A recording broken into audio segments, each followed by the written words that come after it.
So we're going to get started. Okay. So welcome everyone for attending this session on applying behavioral economic principles to child support programs. My name is Lashawn Richburg-Hayes. I'm the project director of the Behavioral Interventions to Advance Self-Sufficiency Project, BIAS for short. This is a program that's sponsored by the Office of Planning, Research, and Evaluation at ACF, and the contract is led by MDRC. So just a little information about me. I'll be playing the moderator role here, as well as providing an overview of behavioral economics. I am the director at MDRC's Young Adult and Post-Secondary Policy Area. I'm also the former project director of the Performance-Based Scholarship Demonstration. My current role on this project, BIAS, is as project director and co-principal investigator with David Butler at MDRC. My background is that I have a doctorate in economics from Princeton University, and I did my undergraduate work in industrial and labor relations at Cornell University. I'm joined by a number of my colleagues and partners. Mary Farrell is the co-founder of MEF Associates, and she's also the executive vice president of the firm. She's done work managing program evaluations, conducting implementation studies, and qualitative work. She's currently working as a subcontractor on the BIAS project, but she's also working on the Department of Labor's Enhanced Transitional Jobs demonstration as well. Ms. Farrell has a master's degree in public and private management from Yale University. Michael Hayes is the Deputy Director for Family Initiatives at the Child Support Division of the Texas Office of the Attorney General. His work in child support includes a number of things, such as the development of statewide prevention education programming for teens, perinatal family support, service interventions for unmarried couples, and court workforce child support collaborations to help unemployed non-custodial parents find work and pay their child support. Mr. Hayes, prior to joining the Office of the Attorney General, helped create and was the director of the Texas Fragile Families Initiative. Peter Baird is a senior research associate at MDRC and oversees our research and evaluation activities on several disability-related projects. He has extensive experience at the state level in site development and evaluation of administrative state-run programs, focusing on employment and for people with disabilities. He's also the project director of the Progressive Goal Attainment Program for Veterans, or PGAP. For the BIAS project, Mr. Baird is leading 3 site pilots. Susan Brown works in the child support program in Ohio for over 17 years. She is currently the director of the Franklin County Child Support Enforcement Agency, a metro-sized agency in Columbus, Ohio. The agency employs over 260 employees and has a caseload size of approximately 80,000. She has a legal degree from Marshall University and a JD degree from Capital Law School in Columbus. So to start, I'll give you a little bit of an overview of behavioral economics, and then we'll provide some findings from 2 of the studies that we're working with for the project. The goal is to give you a flavor of how we're applying behavioral concepts and behavioral science in social policy, and to give you a little bit of more of the details of how we've gone about this work in the number of studies that we're doing. The project overall is multifaceted. BIAS right now has 2 projects running in the child care area, 2 in child support, 2 in the TANF domain, and we've done some work with the National Domestic Violence Hotline. Today we'll focus on the Texas and Ohio pilots. So as you may know, behavioral economics is a different way of thinking about human decision making. Traditional models in economics assumes that people are very thoughtful and weigh all of their alternatives and are very careful in their calculations and making decisions, but we all know that this is not exactly how we behave day to day. So for example, we all have limits on rationality. Traditional economics will assume that more options will lead to better outcomes, so higher utility. But in actuality, more outcomes tend to result in negative outcomes or lower utility, in the sense that more choices can result in choice overload. So for example, there have been studies that have shown when people are offered choices of over 23 different jars of jam, they actually purchase none because there's too many choices to decide between. Taking away choices will actually increase utility because the choice process is much easier. Similarly, things matter that really shouldn't matter. So for example, studies have shown that depending on the placement of a candidate's name on a ballot, the first listed candidate will often have an advantage independent of platform or popularity, just merely the listing of the name. As you all know, we have limits on self-control. So you don't have to admit this, but I know that when I sit down to dinner, I generally say I will have the wine or the dessert, not both. And by the end of the meal, I will have had both, and I would have ruined my diet for that day. And then I'll say, I'll do better tomorrow, every day. So this is the definition of insanity, but we all do it. Procrastination is another example of a limit of self-control. So we often know that we have something to do, and we make a plan, and when the decision comes to do it today or tomorrow, we often say tomorrow. And then the next thing you know, we're up against the deadline. And this happens again and again, independent of income status, background, culture, et cetera. It's a facet of human nature. Related to this, small factors, very, very small things can inhibit our ability to move forward with things that are inherently beneficial to us. So for example, there's been a study of completion of the financial aid application, the FAFSA, that has shown that small tweaks to the process, filling out some information that's readily available, will increase application rates dramatically, and furthermore, increase matriculation to college. This very small change in the application form, which is just an illustration how small barriers can inhibit progress. So behavioral science and behavioral economics gives us a new way to think about human behavior. We often do not engage in our day-to-day lives like Spock. We're often very emotional, uninformed.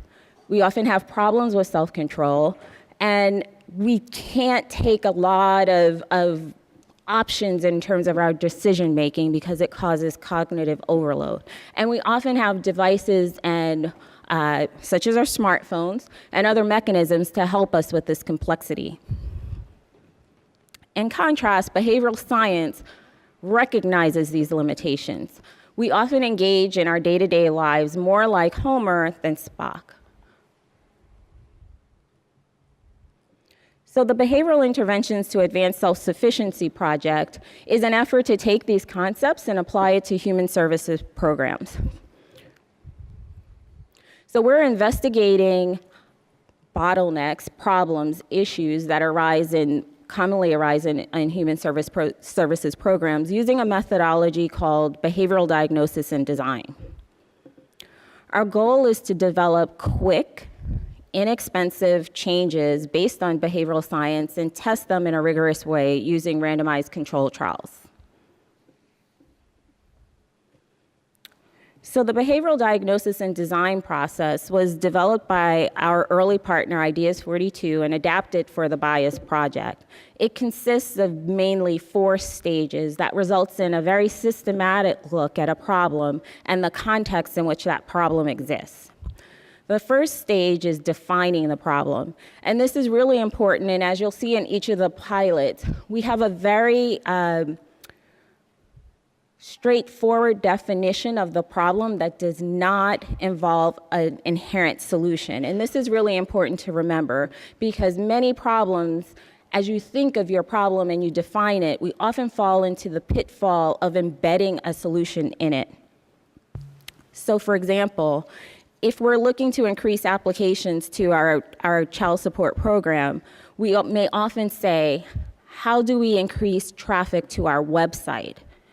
And that is a misleading problem statement because it assumes that the problem of low applications is associated with the website, when in actuality, the problem could be associated with a very confusing process or uninformed consumers about where to get the application. So rather than assume an assumption, you'd want to have a question that's agnostic about what the potential solution is. The diagnosis phase is really important. It looks at the process and identifies where problems may manifest in smoothing out the actual application of what we want to what actually happens. So what's inhibiting the outcomes that we desire? The design phase then looks at those outcomes and identifies which ones might be amenable to small, nudge-like behavioral interventions. So again, these are small interventions, fairly inexpensive, not whole-scale reform change. So we're talking about interventions that may involve rewording of letters, modification of applications.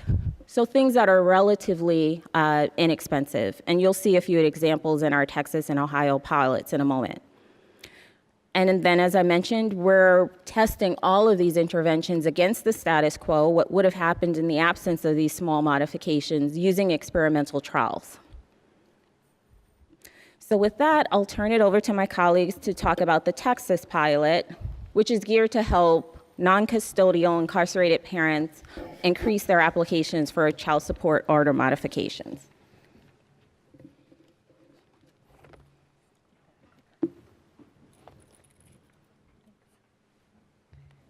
Thanks, Lashawn. So I'm going to describe the Texas pilot. And the goal was designed to increase the number of non-custodial parents who owe child support but who are unable to make monthly payments because they're incarcerated apply for a modification to reduce their child support order. And in Texas, they can reduce it down to 0 because if they can demonstrate that they're unable to make payments. And obviously, if they're incarcerated, they don't have any income coming in, they can't make payments, and most don't make payments. And so what happens is the unpaid child support accrues, and the state of Texas applies a 6% interest rate on that debt every year. And the incarcerated NCPs, when they're released, they can end up with $20,000, $30,000 in debt. And this affects things when they're released. It may encourage some to work in the underground economy because if they work in the formal economy, their wages will be garnished. Texas will withhold something like 20 to 40% of their wages. So it may encourage some people to work in the underground economy, may encourage some to return to crime. So this is obviously not good for non-custodial parents. It's really not good for custodial parents and society, really. And it also affects the performance metrics for the state of Texas. They get incentive payments based on how they perform on various outcomes from the Office of Child Support Enforcement. So there's lots of reasons for trying to get these incarcerated non-custodial parents to apply for a mod. So that's the issue. Oh, first I want to say I'm joined by Michael Hayes, who really led this initiative at the Office of the Attorney General, which oversees the child support program in Texas. And want to give thanks to Oscar Esquivel, who managed the program, and Nolita Lugo, who supervised it, and the research team. Caitlin Anzalone, Dan Cullinan, Jessica Willey. We really got this thing going in a few months after we decided what we were going to do. It was definitely a collective effort, and it was a good team. So, okay, so as Lashawn described the bias process, the first step is to define the problem. So the OAG was interested in increasing the number of NCPs that applied for a modification, and back in 2011, they implemented an initiative where they sent the non-custodial parents a letter and the application telling them that they can apply for this modification, including the application. And this seemed like a no-brainer, right? Everyone should apply. It's in their interest. They sent out 868 letters and received 266 responses back, so a 31% response rate. This was less than they wanted. And so the question is, can the response to the program be improved with the behavioral intervention?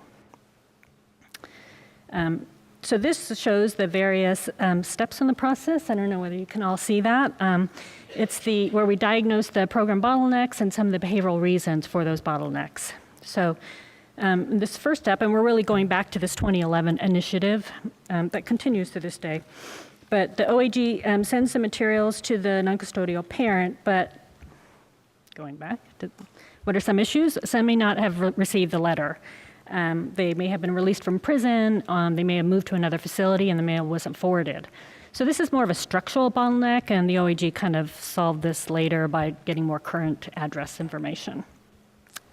Then the NCP receives a letter, and most of them did receive the letter. However, some may not have opened it or read it. There are deliberation costs. It takes time, takes mental effort. There's lots of words on the pages. They just may not want to take the time to read the letter.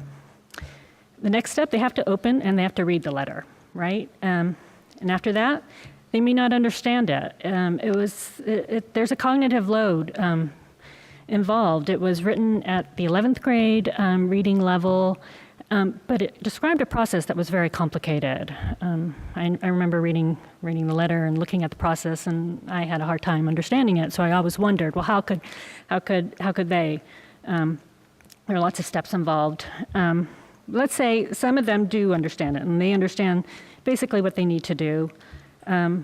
Some may decide not to act. Why? The letter kind of talked about them being incarcerated, referred to them as being a prisoner. This identity may have kind of put some people off. It may have motivated, and it kind of cued this identity that they may not have associated with themselves. There's also the benefits from this are much later. It's after they get released. Some aren't going to get released for 10, 20 years, and it's way in the future, and so they decide, why bother? But let's say they've kind of overcome all these other bottlenecks and they do decide to act. Well, some may not follow through. As Lashawn discussed, we all procrastinate and they're no different, and some may put it off. There are hassles involved. The application is it asks for a lot of information that they may not have readily available. Asks about what's the date of birth of their children, and asks about the child support order number, the child support order amount, a lot of information that they may feel they have to compile, get from other family members, and it's just a hassle, and it takes time. There's also present bias, where they value the present over the future. Let's say they go through, and they also have to request a meeting with a law librarian at the prison, because the law librarian has to notarize the application before they submit it. So, say they do all that, they fill out the application, they get it they request the meeting, but some may not meet with the librarian at the appointed time. There's this thing called hot-cold empathy, where when they might be feeling pretty optimistic on one day and they request the appointment, but then the day of the appointment comes around and they're in a bad mood, or they just are not feeling good about themselves, and they decide to miss the meeting.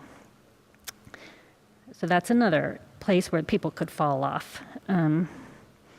Let's say they do all this, they complete the application, it's notarized, but they don't mail the application. Again, they could procrastinate. There's some hassles early on. We learned that it was really hard to get stamps for those envelopes, and there are ways to get stamps when you're in prison. I didn't realize how valuable stamps were. It's considered contraband. But you can get stamps, but you have to request it if you have no income from the indigent fund. So another hassle there. They were able to counter that by supplying a postage envelope with the application. So then they mail the application to the OAG, and in some cases it's incomplete, it's not notarized. From the earlier 2011 study, they found that about 7% submitted an application that wasn't notarized. They sent it back to the OAG. All they had to do was get it notarized, but most of them didn't bother to resend it, so the process stopped. So as you can see, there's lots of these little clouds represent all these places where people can drop off and not pursue it. So knowing all of that, we developed a design, an intervention. It included a teaser postcard that was sent about a week before the letter was sent, just telling them to look for this letter. It said in bold, you didn't have to open an envelope. You just looked at the postcard and it said you can lower your child support payments. You can save $300 to $500 a month. It's basic advertising that we're all used to. And so a week later, the revised letter came in. This letter was printed on blue paper, so it would stand out and they would read it. We simplified the reading level to reduce the cognitive load. Removed some references to the custodial parent because we worried it was going to open up a can of worms if you talk about the custodial parent in some cases. We also removed some references to them being incarcerated. We included a checklist that talked about the 4 easy steps to the process and had them check boxes after they completed each step. It was to really support plan making. We pre-populated the information that the OEG already had dealing with the child support and the children on the case. And I should say we, but actually it was the OEG that did all of this. And changed some of the wording to the application to increase the clarity. And then after 6 weeks, if they still hadn't submitted an application, sent a reminder postcard letting them know that their debt was getting bigger every month and they could still take action. It wasn't too late.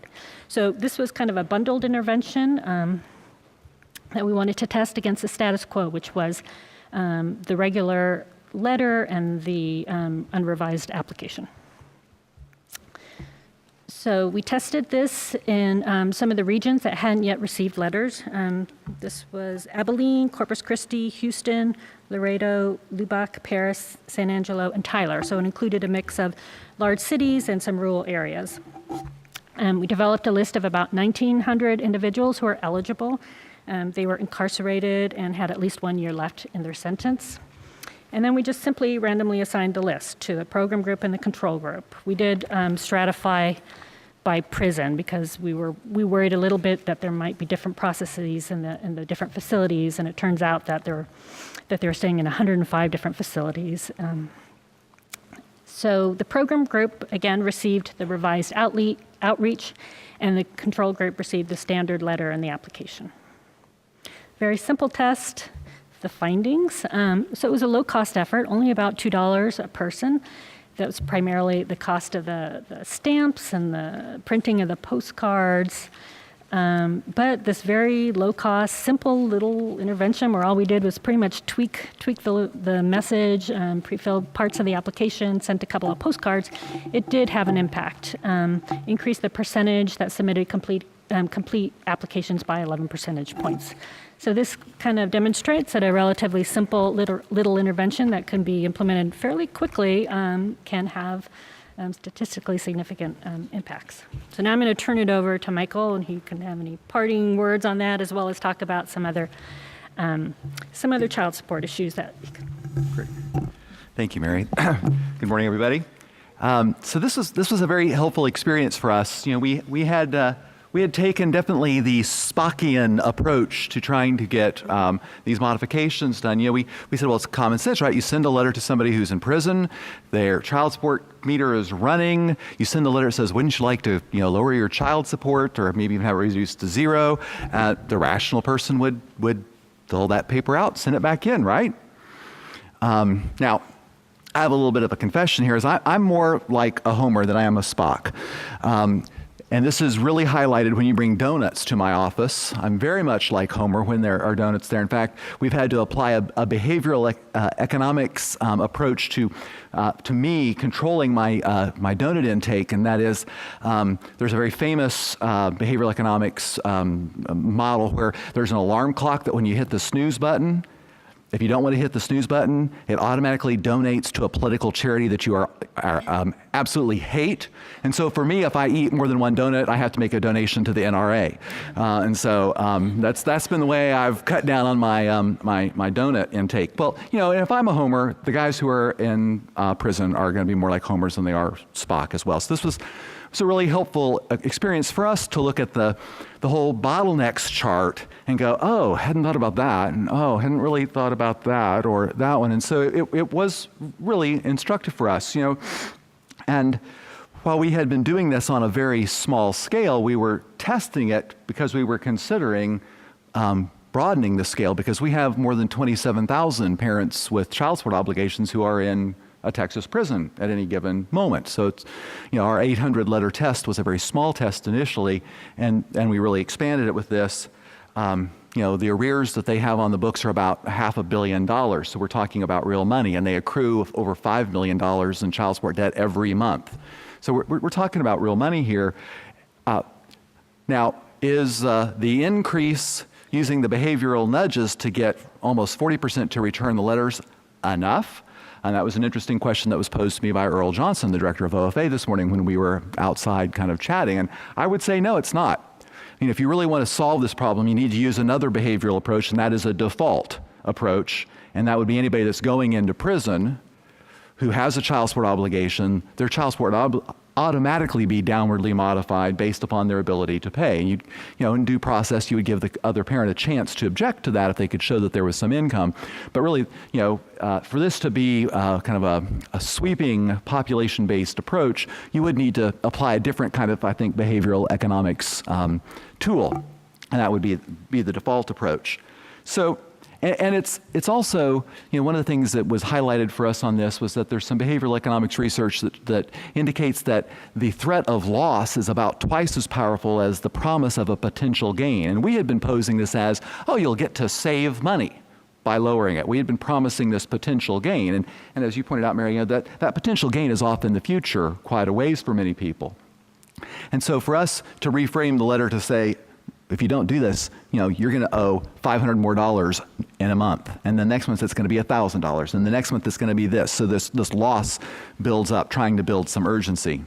And so it's a very helpful approach to us. And it has informed and guided some of our thinking about some other areas. And I just wanted to talk about a little bit about other possible child support activities that either you can see behavioral economics at work or at play in, or that you might consider, states might consider applying. So another way that defaults play out in Texas, and this is linking to the president's budget and the policy proposals that are currently in the Senate for all child support agencies to start addressing parenting time orders when they're establishing child support. Well, in Texas, we do that already. We have what's called a rebuttable presumption that there's going to be a parenting time order when any case goes before a family court there. And so, because of that default, we end up establishing about 65,000 parenting time orders a year in Texas. Now, if people had to fill out the paperwork and ask for that to happen, which the way it works in some states, you have much, much lower numbers. And so there's a great example of how a default can lead to a broad-scale kind of policy implementation. A second project I want to just highlight, and this was one in which we were dealing with the hassle factors, and that is a project called Child Support for College. And it goes to a little bit of what Ida Rademacher talked about this morning at the opening plenary on college savings accounts. And we had this desire to try to help. First we asked child support parents, both non-custodial parents and custodial parents, what were their kind of savings and economic financial goals. We don't think that had ever been done before. There had been polling of low-income parents, but never just parents in the child support program. And we polled them, and the number one thing that both non-custodial parents and custodial parents, more than 3/4, wanted to do was save for their child's college education. And but they felt like they had a hard time doing that. They weren't doing that. Citigroup came to us and was willing to partner with the state and with a couple nonprofits to try to provide some seeding to college savings accounts for children of parents in the program. And we said, well, parents in child support, they oftentimes will get a lump sum payment. In fact, the average lump sum payment's about $2,200. This is kind of like found money. Maybe the custodial parent would take that money and put some of it into a college savings account for their child if we had some matching to that. And we did an 18-month pilot, And it did turn out that when you had a very simple approach, we started too complicated, as the state and federal government is often want to do. We made it much more complicated than it needed to be with very complicated matching schemes. And if you put this much in, you get this much percentage and blah, blah, blah, right? We ultimately simplified it. So you open the account with $25, you're going to get a $100 match right off the bat. And so we did see a big uptick when we made it very simple. We cut through some of the hassle factors, made it so it was very simple for them to make that deposit. So there's another example in the child support world, and I will say that the state of Kansas child support program is now doing kind of a similar kind of thing. A third one is looking at the procrastination or the status quo bias, and I'm going to talk about that more specifically with my last slide, so I'm going to skip it. The final one is, and I pick these to tie directly to Lashawn's opening slides, is to talk about the primacy effect. And as you may know, many state child support agencies now put a lot of child support on stored value cards. And in Texas, we made that the first choice, as opposed to the electronic bank draft. And what it's led to is about 60%, between 60 and 65% now of all of our transactions are going on to stored value cards rather than through electronic bank drafts or through checks. And so we were very successful at getting people to kind of pick the preferred method. What we have not done, and I don't know that any states have done this, is then as part of that with those stored value cards, provide some savings options. And I would be interested in the idea of when you have that stored value card, if your first option was, when you choose it, it's like, oh yeah, every month $10 of my child support is going to go into a savings account for my kids' college education. I think that would be another interesting tweak to this use of stored value cards for income transfer in the child support program. So finally, the payment procrastination. So here's the problem that we have. There's the lag time between when a child support order is made effective by the court and when it becomes, and when that child support becomes due, and when the first date of payment is. And the average, and this is for people who make payments, is 83 days. Now, I don't know if we've got any child support experts in the room, but that basically then means you've got 3 months of arrears that have accrued during that 83 days. What happens is you've got the non-custodial parent, they're at court, they hear the child support staff say, oh, well, you're working, we're going to send a wage withholding order to your place of business, and they'll start taking those payments out of your paycheck, but you need to make sure and pay during this time period between when that order is effective and when that wage withholding order kicks in. Now, what the non-custodial parent hears, the story they want to hear is, I don't have to worry about this, it's going to come out of my paycheck, I don't have to do anything about this. And so they trot out of court, and 83 days goes by. Now what that equates to is over $40 million of unpaid child support in the state of Texas in a year. That's $40 million that families don't get. It's also $40 million of debt that the non-custodial parent accrues when they think they're doing everything right. They say, well, it came out of my paycheck. And so what oftentimes will happen is 6 months later, a year later, 2 years later, maybe the non-custodial parent loses their job and they miss a payment or two. And we come after them guns a-blazing because they've not missed just 2 payments. They've missed 5 payments, and they've got all this debt that's built up on the system. And they're like, wait, I only missed 2 payments. So we say, no, you didn't. You missed those 3 payments back then. Or it comes to the end of the order, the child's turned 18, the parent thinks, I'm done, right? I've fulfilled my obligation, I've paid every month, it's come out of my paycheck like clockwork. And we say, no, there were those 3 payments you missed 16 years ago and they've now accrued interest and you owe $4,700. They're not that happy, right? So as part of a new, we're going to be putting together a proposal because the Federal Office of Child Support Enforcement has a new grant project they're going to be doing this year called the Behavioral Interventions in Child Support Services. And our goal is to try to shorten that time period, make it easy for the non-custodial parent to make that payment right there at court, set up automatic payments right there at court for those first 2 or 3 payments that they're going to, that's going to be the lag time between when their withholding order kicks in and when the order is effective. What it does is it benefits the family because it means that the support goes to the family, benefits the state because we get that collection on current support and our federal performance measures. It benefits the non-custodial parent because they don't have this kind of hidden debt that has accrued to them, but it's applying that kind of behavioral intervention to make it easy and fast. Thanks.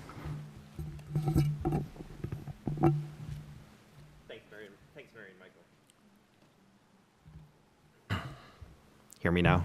Thanks, Mary and Michael.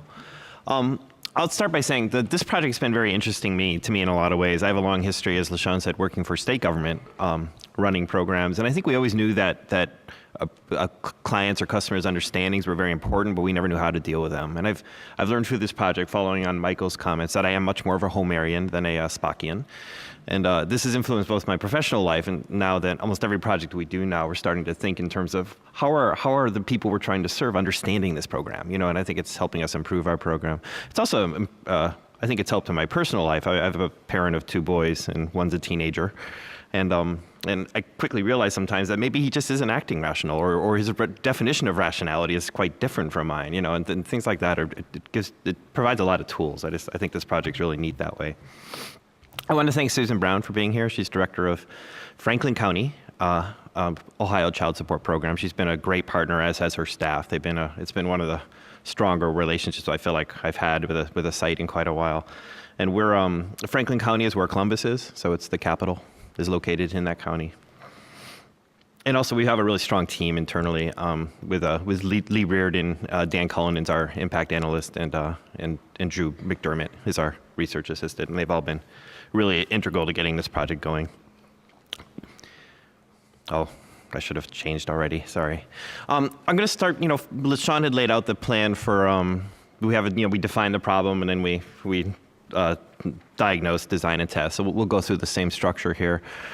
And when we started with Franklin County Child Support, we had 2 issues we were looking at. One was the overall amount of money they gathered from obligors. Their rate is around 67%, which is very close to the state average. So they collect 67% in any given month of, on average, the amount of payments they should be getting. So there's 33% that are uncollected. That is, as Michael pointed out, is not only a burden for the families who should receive them, but it's also a debt that obligors are accruing. We did fully map that issue through our behavioral mapping. We also fully mapped the issue around modifications, which is Texas's topic. Modifications is a very important issue for Franklin County. I think it continues to be one. There are many people who have change in job situations. They don't know they can get a modification. They're afraid to ask for one. They have no idea how to ask for one. There's significant hassle factors in getting one. We think it's an area rich for behavioral interventions. It's just we had to make a choice between one of the 2 for this project, and we felt we could much more directly impact the issue in the short term around how much collections we might get for people. So Franklin County's question was, how do we increase the total payments collected and increase the frequency of payments? As you see from the slide here, 60% of the obligors are sporadic payers. That means they pay 75% or less of what they owe in child support, and a healthy number of those pay nothing. So most people who owe money under child support are sporadic payers, do not pay their full amount, and most pay much less than their full amount. So we looked at, through our behavioral map. I don't have a nice map like I had in Texas, and I'm sorry for that. But we identified 3 key problems, and I'll give examples of each one of these to help make them clear. One is that obligors may struggle to plan their expenditures over a course of the month. We heard this many times. We interviewed obligors, people who owed money. We also interviewed staff and management, and but the interviews with the clients was really essential to developing our understanding here. And several of them mentioned that they struggle to plan their expenditures over the course of the month. The way it works is that they're told they owe, on the first of the month, they're owed an amount that the court ordered or was set administratively for child support, and they're not going to be late on that payment till the end of the month. Like anyone, they procrastinate on that payment. I would do the same thing. And so they get toward the end of the month then they realize, I have to make my child support payment, but they're out of money. They have a choice of paying their rent or paying their child support. They're going to pay their rent. So it's just it's just a matter of making sure they really plan for that was a commonly identified obstacle for people. They also the second point was they faced obstacles and hassles in making a payment. Probably the easiest thing to do is mail a payment in, but that means you have a checking account you can draw from. Not everybody had that. They would, again, forget to do it and get toward the end of the month. But the other options were not very strong. I think almost everyone we talked to wished there was an easier way to pay online or through some sort of system like that, but there's really no good system for doing that. What exists charges a $12 fee to pay online, and it's also delayed several days before it even goes in. And the information about it was not well disseminated. And then the other way to pay was in person, which is a really common way to pay. I visited the office right near the end of the month, and the office was packed with people. And then a few months later, I visited at the beginning of the month, and it was fairly empty because everybody comes at the end of the month to pay their payments, make their payments. And this isn't Susan's fault at all, or anybody in the staff. It's just the structure of the building. You come in, the first thing you see is a metal detector and guys in uniforms. You go through the security. They're not very nice to you. They were not even nice to me when I came through. And then you go in the office. Once you're in there, you're well received. But I think the entrance there is intimidating to people. And there's a lot of feeling of stigma and hassle around trying to show up to the office. There's also no parking anywhere near the office that we ever found. So there's a lot of hassles to making payments, despite the fact that you want them to make them. And then the final thing was there's really little positive feedback to obligors who are complying with their orders. One of the men we talked to is a man, we talked to him in December, so this puts the timeline in frame. He had lost his job in June. He thought he was going to get one right away, like most people do. He had worked his whole life, and he had savings. So he kept on making his child support payments out of savings. Every month, he's like, I'm going to get a job any moment. I'm going to get a job any moment. It came to October, and he had no money left. So he put the payment on credit card. And goes, okay, I'm just going to get a job soon. I can put this one payment on credit card. And November came around. He still hadn't had a job. He's getting unemployment, but it's not really covering all his bills. And he has a choice now of putting more money on a credit card bill he can't even pay anymore. He just didn't know what to do at that point. We talked to him when he came into the office to look at his options because he was desperate at that point. He wanted to continue making his payments. He just didn't have any money. He was well received in the office, and they told him about modifications, and he was going to see if he could get a modification because of his change in job. But he felt all along he felt rather embittered by the fact that he came in, and the first thing he heard was, you have to make these payments. You're under obligation to make these payments. He's like, I have been making these payments. I've impoverished myself. I'm putting money on credit cards. And he said he never got a thank you or any kind of positive feedback. We heard from staff a lot that they don't think people who owe money for child support should be thanked. And I think it's probably a little short-sighted view in terms of we thank people for being parents all the time, and part of being a parent is financially caring for your child. So people who do make payments probably would benefit from some positive feedback. So we looked at those bottlenecks, and we really focused. We wanted to address all of them. We really focused on the first one, which is helping people plan their expenditures and have reminders to pay. So one thing we found out, and it's true in most child support programs, I think, in the country, is there's no reminder to pay your child support. I don't know about you, but if I didn't get a bill to remind me to pay my electricity bill, I would not pay my electricity bill. Or if it wasn't automatically taken out of my account, and that's not an option here either. So they're told they owe the money in a month, late at the end of the month, there's no bill that comes in to remind them. And we heard some people say that I just forgot. And once you forget once or twice, you're behind. And then you start seeing what is called the ostrich effect, where people get so far behind, they just don't even want to deal with it anymore. Or they just kind of throw if they would get a bill, they would just throw it away. They don't even get a bill, so they just put it out of their mind. So we wanted to remind people to make payments. We have 11,000 obligors in the county who do not have automatic withdrawal and who receive no reminders to pay. So there's really a lot of people here we could address with interventions. So we also wanted to test the impact of different due dates. Some people said that I would get to the end of the month and I would have the money, but I would forget to pay. Some people said that I just wasn't planning well over the course of the month to make a payment.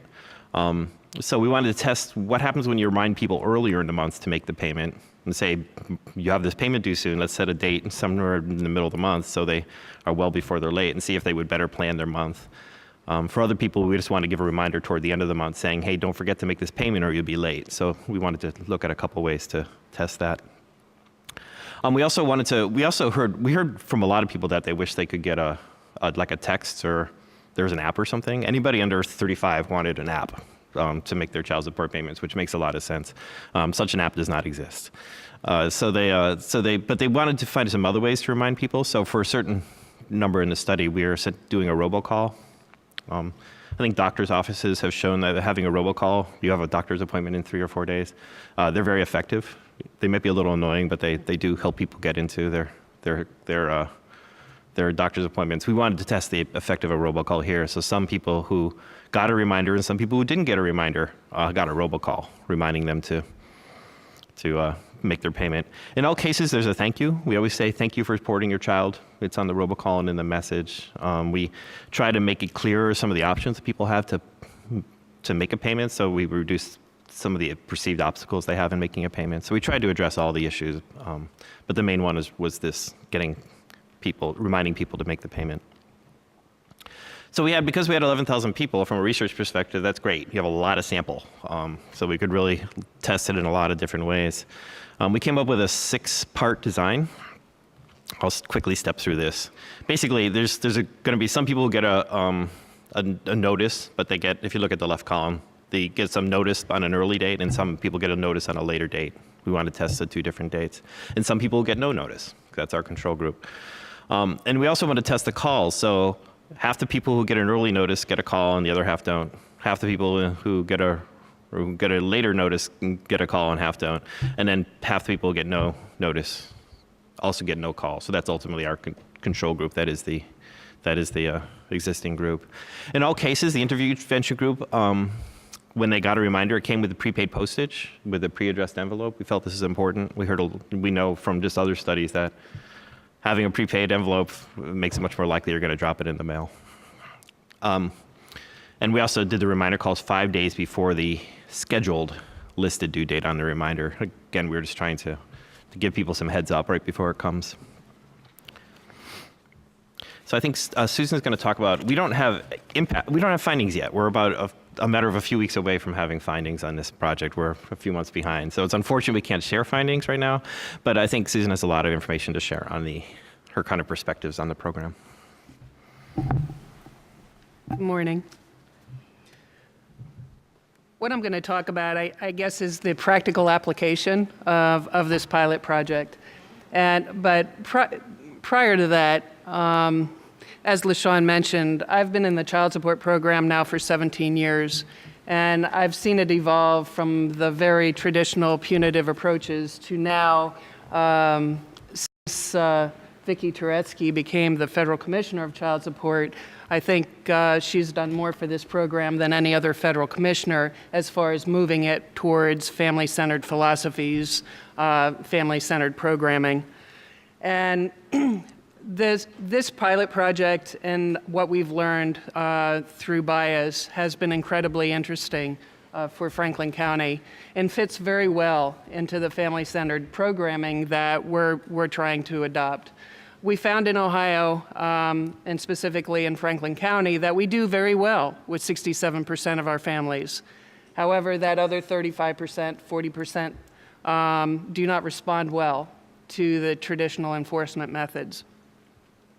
So the practical application of this exercise, I wanted to mention the minor technical issues that we encountered. Because we've now went to debit cards and we don't do as well as in keeping up with our address accuracy, I guess you would say.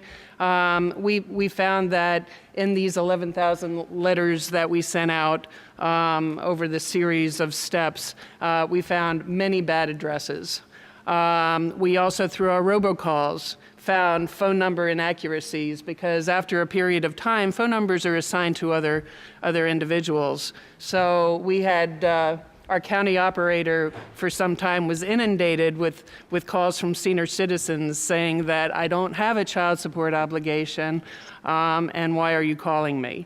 Another kind of funny practical application problem is that we had our staff members actually do the stuffing and sealing of the envelopes that we sent out, and we gave them a glue pen or a water pen to seal the envelopes, and they were putting too much water on the envelopes, which caused everything within the envelope, including the return envelope, to be sealed and kind of all congealed together. So that was a kind of a funny little, I don't know, faux pas right from the very beginning that we corrected.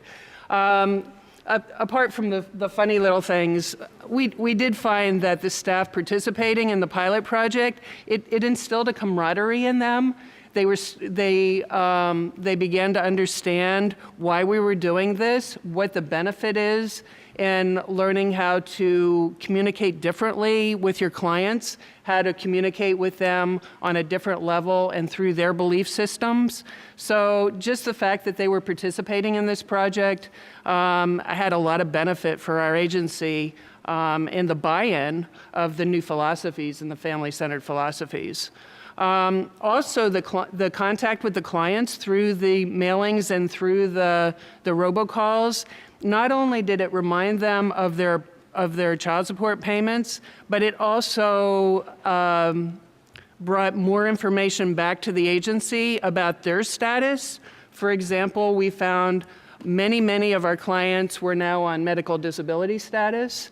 We had one payment return envelope that was returned with just a doctor's excuse in it that says I'm no longer able to, or this person is no longer able to work. But that also then generated a follow-up phone call, and we were able to get that client back on track with their support obligation through a modification process. Those client contacts also generated more service within our waiver and compromise program, in that if our clients have the inability to pay, we have some flexibility in Ohio to waive state arrearages on a local level up to $5,000 and more than that on a state-approved level. So it produced that sort of interaction with clients as well. And then the whole exercise in and of itself, I think really taught not only Franklin County, but the other counties that we've presented these concepts to, that using behavioral science to inform future policy and procedural decision has huge merit. We have found that interacting with clients in this way produces a much higher trust level, a much higher and in-depth communication between our agency and our clients. And we feel that not just in how to increase payments, but how can we use behavioral science every time we create a new policy or procedure.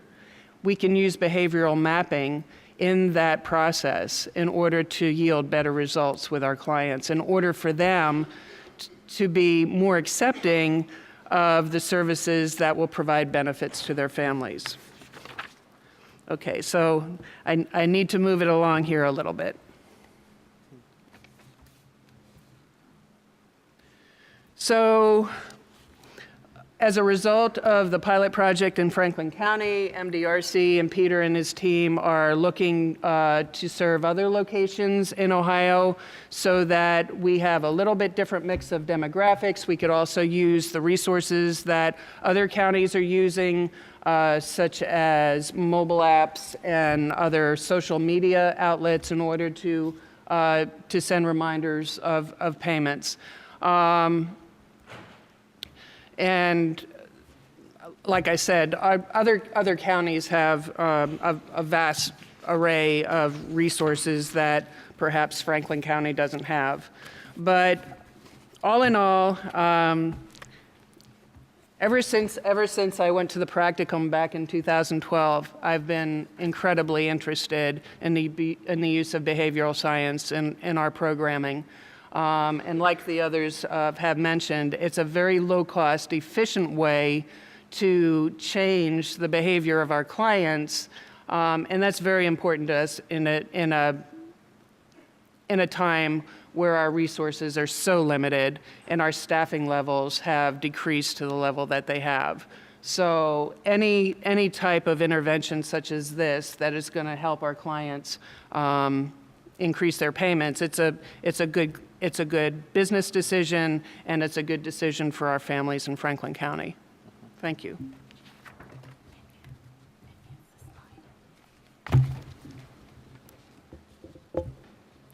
So at this time, we'll take questions for the audience. There are mics here and here. You can come in and answer your question there. and ask your question there. In the interim, I just want to mention that we've recently published a report that's available on ACF's website as well as MDRC's website that gives an overview of several other pilot projects we've conducted and a more in-depth discussion of the behavioral diagnosis and design process, in addition to providing some behavioral concepts that are readily used in a lot of behavioral science research and definitions and terms and examples. So it's a very useful resource if you're already along the lines of reading Nudge and other popular books on this topic. Here's a resource that's specifically applied to human service programs that might be of use to you. Question? Yes, hi, my name is Jessica Lohman. I'm with the Office of Child Support Enforcement. First of all, I just wanted to thank you guys for a very interesting and exciting presentation. And I also just wanted to elaborate a little bit on a point that Michael Hayes made, and that is that our office is planning on announcing, hopefully this week, a grant opportunity to test and evaluate behavioral interventions for child support, and adding on to this work that you guys have done. And so for those who are interested, you can go to our website, the grant section of our website, to look at the forecast and sign up for an alert that will tell you when the announcement is posted, hopefully by the end of this week. And I wanted to thank Texas and Ohio for really leading the charge and showing that behavioral economics can really have an impact on the work that we do. So thanks. With that, I also want to give a shout out to our ACF program officer, Emily Schmidt, who was really integral in developing this project from the start, along with Brendan Kelly. Any other questions from the audience? So I have one question for Michael. So you mentioned that defaults are really positive and promising. Can you talk a little bit why you didn't do a default for the incarcerated NCPs? I live in Texas. What does that But mean? I really enough. Yeah. So I really think though it's a reality that pretty much every other state faces though too. You know, it's because the story if a state were to make a policy change to apply a downward modification automatically to an individual as they're going into prison, what does the newspaper headline say? State rewards criminals by lowering their child support. Now, that's the simple story. Now, we might know the more nuanced story that we're really, we're following state law. So you pointed out the fact, Mary did, that in Texas, the way our family code is written, child support is supposed to be based upon actual ability to pay. That's the way it is in the family code. There's some case law that's in conflict with that. And so of the 44 child support judges that hear only Title 40 child support cases in Texas, you've got about half that will lower child support down to zero and about half that won't. In some states, there's specific either Supreme Court ruling or code that prohibits downward modification of child support. They call it voluntary unemployment. By going to prison, you chose to commit the crime, you chose to be unemployed, blah blah blah, right? So there's the political reality of this, where the practical side of it, the simple thing is you would just default it down to zero, unless there was an objection from the custodial parent, or we found evidence of other ability to pay, and child support has very good tools at rooting out money that's out there in any kind of official bank account. So there would be some due process protections put in place. I think that what we're waiting on, and I don't know that we will ever get this, but I think what we're waiting on, or what legislatures are waiting on, is some kind of solid evidence that by lowering child support during a period of incarceration and reducing the accrual of debt, when that non-custodial parent gets out of prison, they pay more support than if we hadn't reduced their debt while in prison, so that the family really does benefit from that state's action. Because that's the hypothesis. And there is a little bit of research out there. The Institute for Research on Poverty, folks at the University of Wisconsin have done some stuff on the impact of debt on future payment of child support and engagement in the labor market. But it's not debt due to incarceration. So there's really no body of research out there. But if there's anybody, from our friends here at OPRE, how likely is it for us to do a random assignment research project on people who are in prison, so a protected group, and some randomly get their child support lowered to 0 and others don't? I just don't see us getting the opportunity to do that kind of research on a vulnerable population like that. But that's what it would take, is you have to have this really solid evidence that the family really benefits, because otherwise all it sounds like is the state's just doing it for our own sake, because by lowering the child support obligation, we look better on our child support performance because our denominator goes down some. Question? Hi. Is this on? Yeah. So my name's Ann Abbott. I work for the University of Iowa. And Susan, I was hoping you could elaborate a little bit. You and Peter mentioned that you had some issues, with kind of some of your frontline staff saying like, well, we don't want to cut down child support. We don't want to implement these changes, even though we've got, this kind of documented process that shows it might work.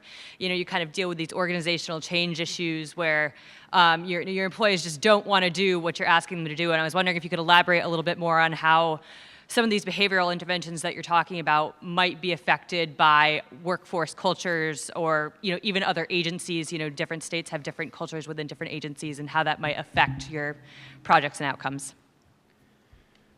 I think within the child support program, one of our main issues is that we fostered the culture of the traditional punitive approach. And it's mostly our tenured staff that are most resistant to change, those that came up in that traditional approach culture. And however, those that are coming into the agency right out of college and from a different era are much more receptive to the philosophical change, the family-centered approaches that we're taking now. I think that the more involved that you can get the staff in these projects, the more open they are to changing their outlook. And I have had staff come up to me and said, I was a naysayer, I was resistant, but the more I see the impact of these projects, the more I see the impact on the families that we serve and the gratitude that's coming from our clients, the more willing I am to open my mind. I would add too that even the titles they use, job titles they use in Ohio is they call them enforcement officers. I would concur with what Susan said about the types of staff and how they kind of their tenure and what their attitudes are in this. But a lot of, especially some of the younger staff said, I don't call myself enforcement officer anymore because they think all they hear is officer. All they hear is I'm going to jail. And in fact, some of the obligors we talked to who came into the office, they were way behind. They expected to get arrested that day, and they were actually pleasantly surprised that they paid a couple $100s, got their license renewed, and they're, They not only didn't get arrested, but we gave them a $10 gift card to McDonald's. So we really had some significant head tilts from our clients in that this is not what I believed that this child support experience would be. And if I could just add one thing from a agency administrator perspective, I don't know how many agency administrators are in the room, but behavioral economics and these kind of interventions don't just apply to our customers, they apply to our staff. Our staff are likely to procrastinate. They're going to have bias. They're going to be status quo bias. So I mean, these can be applied to your own program staff as well, because we have bottlenecks. After we got back the application for the downward modification, there were bottlenecks from our staff, and there were things we could have applied these kind of concepts to improve their kind of actions. So this. In conjunction with that, I think it's also important that we look at our IT and our technology within our agency so that we can automate as many things as possible that are the day-to-day routine type activities so that our staff have more time to engage, have conversations, and interact with our clients. So it's a process, and you need to approach it, change management, from a number of fronts. So this is being streamed live, and we have one question from our live audience.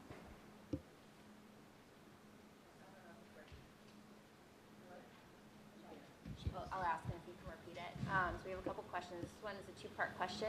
Are there any books or articles that provide a good foundation for behavioral diagnosis and design, especially for... So the question is, are there any books or popular articles that describe the behavioral diagnosis and design process? Mm-hmm. And then also, did you notice any gender differences during the implementation phases? And also, did you notice any gender differences in the implementation phase? So I'll take the first question. Look at our report. Our report is called Applying Behavioral Science to Social Programs. It's located on MDRC's website, www.mdrc.org. It's also located on the Administration for Children and Families website. In addition, there is a behavioral insights team in the UK that does similar work to the BIAS project, and they've produced a design paper called EAST, which is an acronym describing how to design these interventions using 4 sort of broad concepts of easy, attractive, social, and timely, which gives you a framework for thinking about how to apply these concepts to your project. In addition, there's Nudge, a book produced by Richard Thaler, and Cass Sunstein that's very popular, as well as Thinking Fast and Slow. In addition to that, Senthil Nathan, the co-founder of Ideas 42, has recently published a book on scarcity.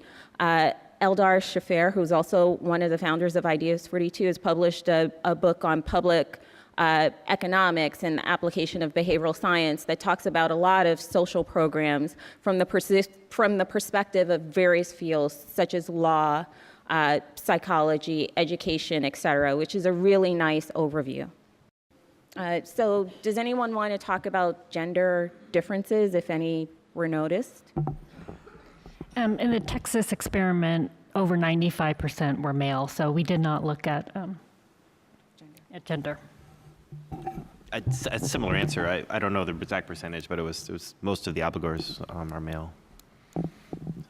And so I would say one other article that is a really nice introduction to behavioral economics. It's produced by the London School of Economics called Behavioral Economics, a primer. And it does a really nice job of summarizing a lot of the concepts, very accessible. I assigned it to all my staff to read, kind of like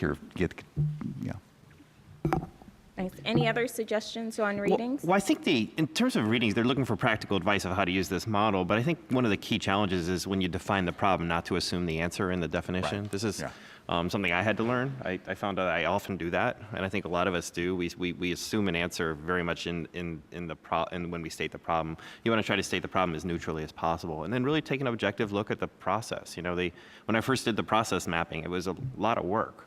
And I was like, geez, is this worth it? But it turns out it was, because it really laying out the steps one by one and then looking where those bottlenecks are and really thinking from a behavioral framework where those bottlenecks are is actually a very valuable process. And it ends up being kind of fun, too. So following on Peter's comment, I have a question for Susan and Mike, and I'll give my answer first because I have the authority. Did you have any aha moments in the behavioral diagnosis and design process?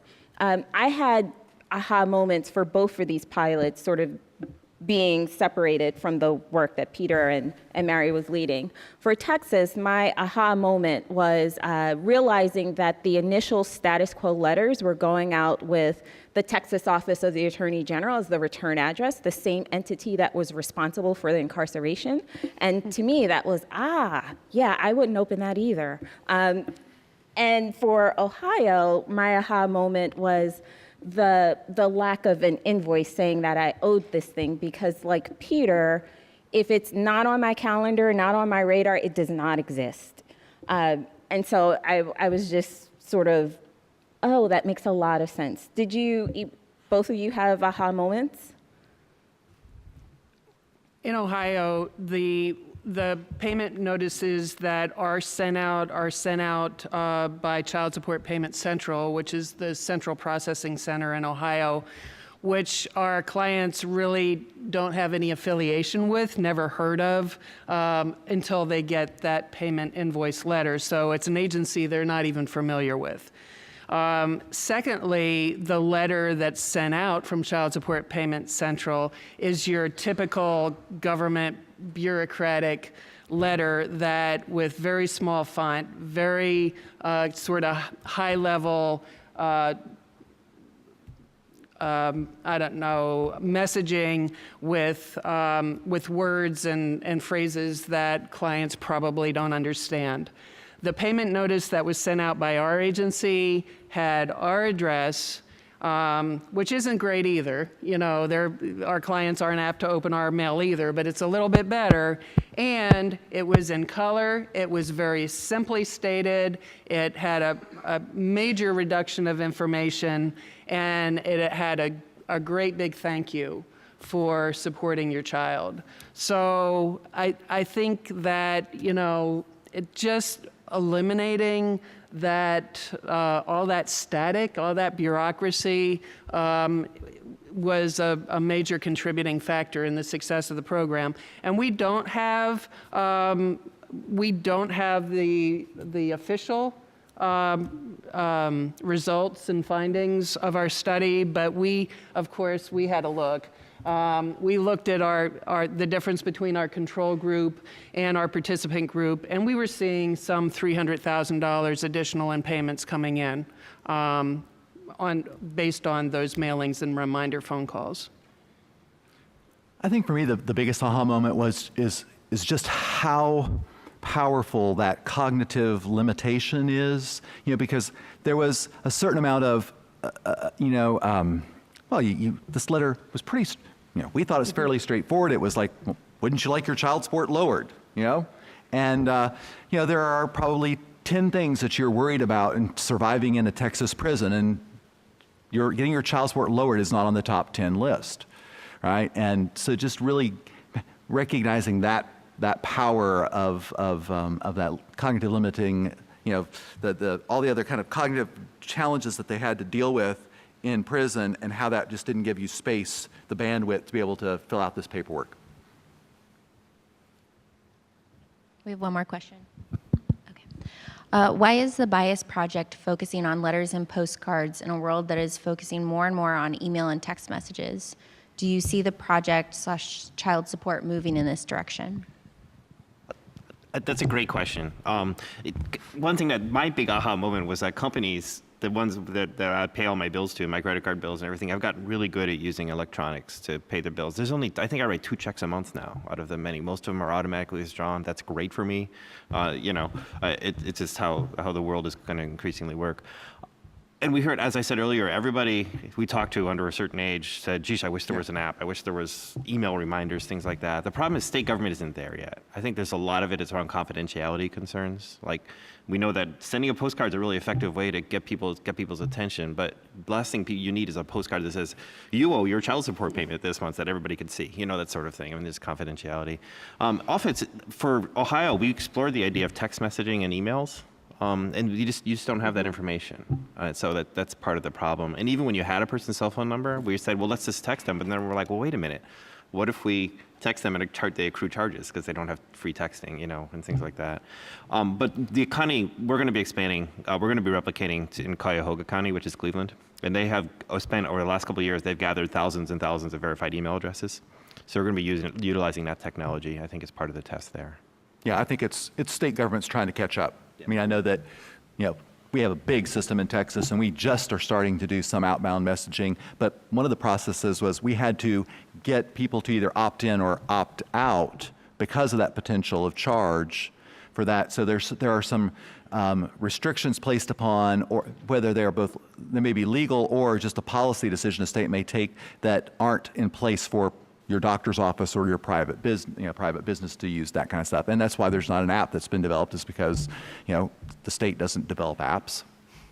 And I'd like to just add to that over the course of time that we've been working with states, we've noticed an increased ability to push the envelope, because some are restrictions in terms of legislation and privacy concerns, et cetera. But some hesitations to move towards technology is really policy decisions made by someone further up or a series of people really concerned about the risk of moving into this area.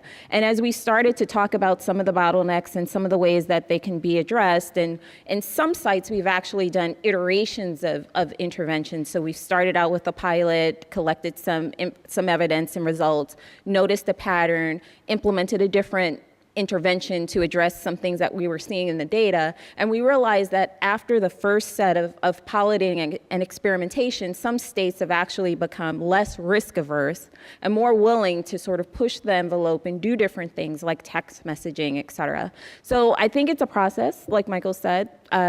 State agencies are more conservative than your private enterprises generally and are not as technologically savvy and have as many resources as your private industry, but we're changing and we're moving in the right direction. I would also add just one more thing too. Is the staff's perspectives on this really differ too.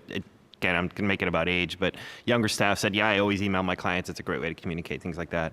But we talked to some staff there. I said, I would never let a client email me. It's not how I want to communicate with people. So it's just, I think there's different acceptance of that technology among staff too. So with that, thank you for attending this session. I hope you've gotten a lot of information. If you're interested in obtaining the PowerPoint, you can send an email in your brochure to the WREC conference, and that'll be forwarded to you. And please visit MDRC's website as well as ACF's for these additional resources. Thank you.